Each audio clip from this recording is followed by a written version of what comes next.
Saya akan bertanya kepada Gus Baha. Niki Gus, sebagaimana tema hari ini memahami Al-Quran dengan meneladani Rasulullah.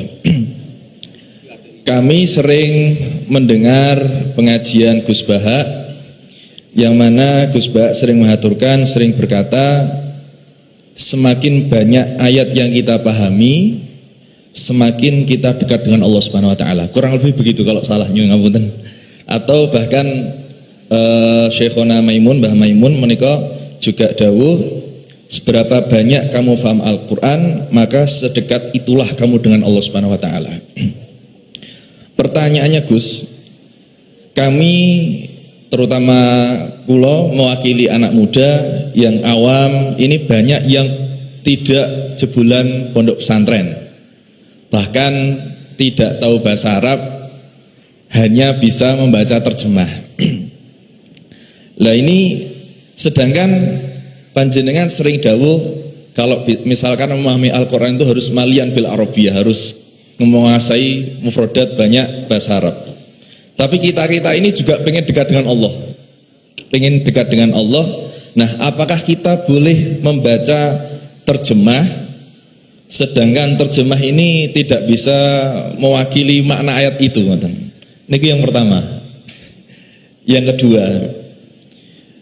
buatan berat yang kedua, yang ringan. Hari-hari ini lagi viral berita seorang Gus.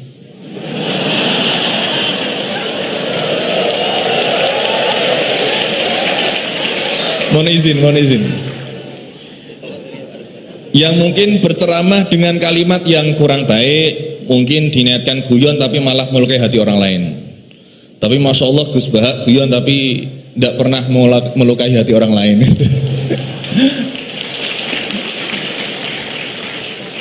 Nah, pertanyaan saya Gus, ngapunten, karena ini pasti ke Gus Baha, tidak mungkin ke Gus Quraisy Shihab, tidak mungkin. Karena pasti Gus Baha. Sebenarnya sejarah panggilan Gus ini seperti apa gitu? Apakah hanya dimaknai Gus ini adalah anaknya Kiai terus dipanggil Gus, atau bahkan mantunya Kiai saja, kalau jenengan katanya Gus naturalisasi gitu. Atau Gus swasta atau apa itu. Atau bahkan bukan siapa-siapa kemudian bisa dipanggil Gus. Sehingga misalkan kita sekarang bisa ini berlomba-lomba menjadi Gus bareng-bareng. Jadi pokoknya lomba-lomba. Nah, dan apakah ini hanya di Jawa saja? Karena di Madura juga kami sering mendengar ada panggilan Lora. Lah ini sejarahnya sebenarnya apa gitu loh. Apakah juga kalau sudah menjadi kiai tidak bisa menjadi Gus lagi? Atau kalau sudah menjadi Gus tidak bisa naik menjadi kiai? Gitu ya. Itu pertanyaan yang kedua saya. Dan nyuwun sewu, di zaman Rasulullah itu apakah putranya Rasulullah juga dipanggil Gus? Kan juga tidak kan? Maka kalau Gus ini tidak ada di zaman Rasulullah, berarti semua Gus ini bid'ah gitu loh. Karena Gus tidak ada di zaman Rasulullah. Ngaten nggih. Nggih, jadi intinya sejarahnya dan standarisasi Gus itu apa yang orisinil gitu. Yang kalau misalkan di Indonesia ini yang Gus orisinil hanya jenengan, berarti semuanya palsuan gitu. Lah ini tentu bisa dijelaskan Gus. Ngapunten, matur suwun sangat. Wassalamualaikum warahmatullahi wabarakatuh. Waalaikumsalam warahmatullahi wabarakatuh. Dari Gus Baha, ya. Ini yang provokatif dulu itu ya.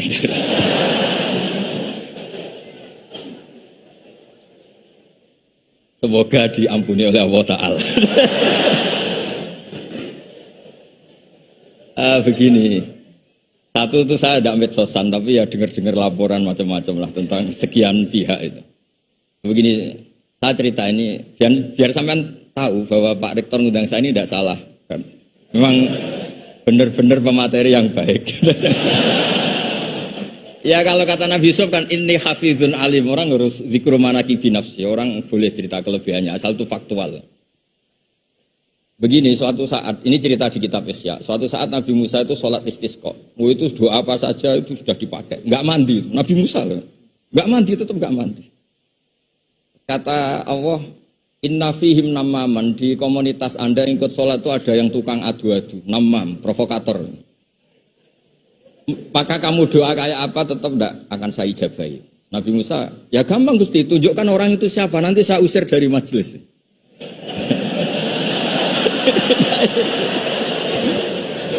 Jawabnya Allah itu lucu. Saya ini orang yang mengharamkan namam, mengharamkan namimah. Kalau saya menunjuk orang itu berarti saya juga namam. Intinya itu Allah terus mengabaikan sekian peristiwa namam. Jadi kalau pertanyaan provokatif terus kayak gitu tuh masih diabaikan oleh Allah Ta'ala.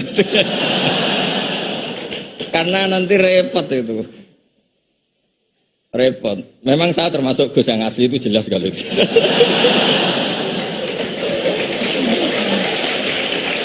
Itu, nah ini Pak Fatullah tahu betul keluarga saya karena beliau orang Jepara ngajinya di.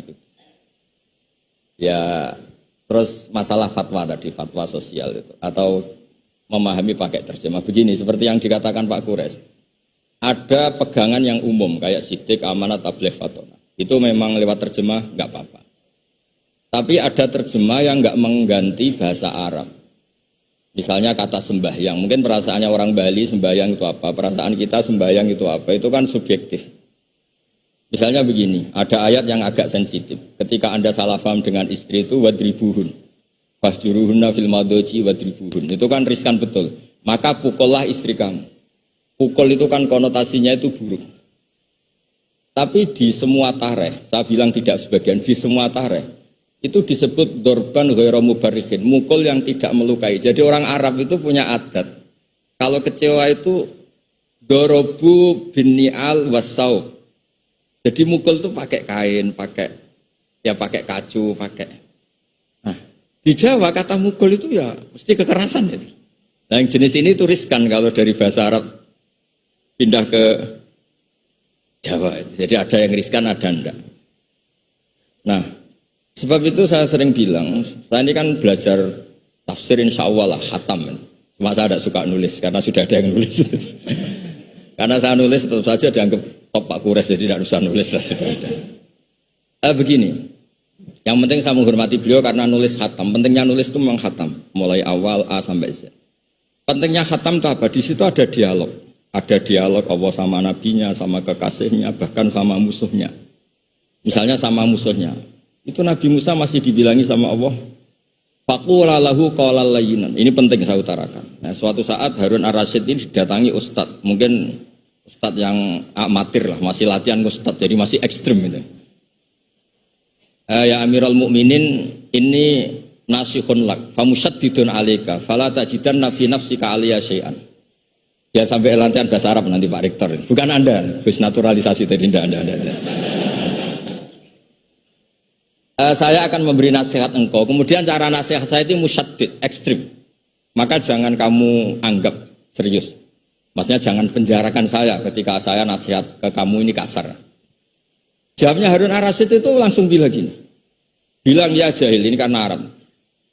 Orang Arab itu kalau ngomong jahil itu tidak sekasar yang kamu bayangkan. Karena makanya bahasa Arab itu susah. Saya itu, ini cerita ke Pak Kures, ini curhat, bukan cerita mufti curhat.